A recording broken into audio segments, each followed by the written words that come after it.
ক্লান্তিহীনভাবে জনগণের কাছে ছুটছেন তারেক রহমান। দীর্ঘ 15 বছরের ফ্যাসিস্ট শাসন শেষে দেশে অবাধ পরিবেশে ভোটের উৎসব চলছে। ত্রয়োদশ জাতীয় সংসদ নির্বাচনের আনুষ্ঠানিক প্রচারণা শুরু হওয়ার পর প্রার্থীরা উৎসাহ উদ্দীপনায় মাঠে নেমে পড়েছেন। জনগণও দীর্ঘদিন পর এই ভোট উৎসবে প্রাণ ফিরে পেয়েছে। এই অবস্থায় বিএনপি চেয়ারম্যান তারেক রহমান দেশ গড়ার অঙ্গীকার নিয়ে অক্লান্তভাবে ছুটে যাচ্ছেন জনগণের কাছে। 22 জানুয়ারি বৃহস্পতিবার সারাদিন 7 জেলায় নির্বাচনী জনসভায় বক্তব্য রাখেন তিনি। 25 জানুয়ারি রোববার চট্টগ্রামে কর্মসূচি করেন। এজন্য আজ শনিবারই ঢাকা ছাড়বেন বিএনপি চেয়ারম্যান। 22 জানুয়ারি বৃহস্পতিবার সারাদিন 7 জেলায় নির্বাচনী জনসভায় বক্তব্য রাখেন তিনি। 25 জানুয়ারি রোববার চট্টগ্রামে কর্মসূচি রয়েছে। এজন্য আজ শনিবারই ঢাকা ছাড়বেন বিএনপি চেয়ারম্যান তারেক রহমান। দীর্ঘ 21 বছর পর চট্টগ্রামে যাচ্ছেন।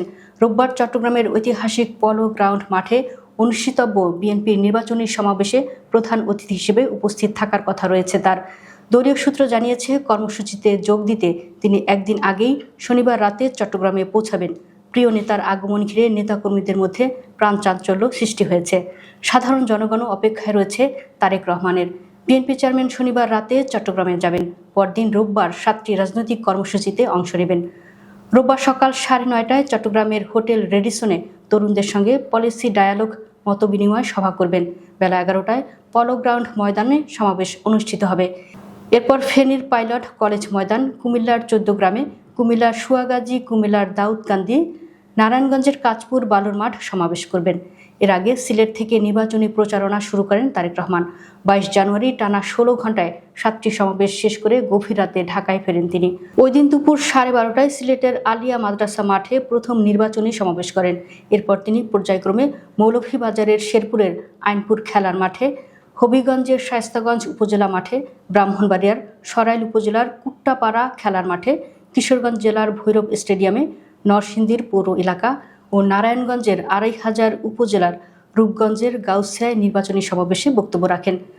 তারেক রহমান সর্বশেষ 2005 সালে চট্টগ্রামে গিয়েছিলেন।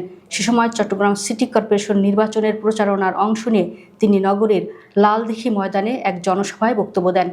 দীর্ঘ 2 দশকের বেশি সময় পর তার চট্টগ্রাম আগমনকে ঘিরে বিএনপির নেতাকর্মীদের মধ্যে ব্যাপক উৎসাহ ও উদ্দীপনা লক্ষ্য করা যাচ্ছে।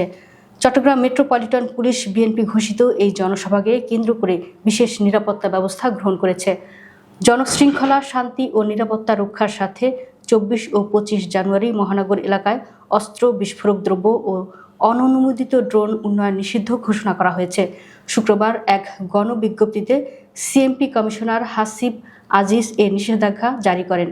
বিজ্ঞপ্তিতে বলা হয়, চট্টগ্রাম মেট্রোপলিটন পুলিশ অধ্যাদেশ 1978-এর 29 ধারায় ক্ষমতা বলে কোনো ব্যক্তি অস্ত্রশস্ত্র, তলোয়ার, বর্শা, বন্দুক, ছোড়া, লাঠি, বিস্ফোরক দ্রব্য, ইট পাথর বহন ও ব্যবহার করতে পারবে না।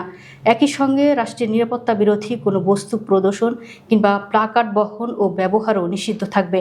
এছাড়া জনসমাবেশ স্থল ও আশেপাশের এলাকায় ড্রোন নিবন্ধন ও উড্ডয়ন নীতিমালা 2020-এর 9 ও 13 ধারার আলোকে অননুমোদিত ড্রোন উড্ডয়ন সম্পূর্ণ নিষিদ্ধ ঘোষণা করা হয়েছে।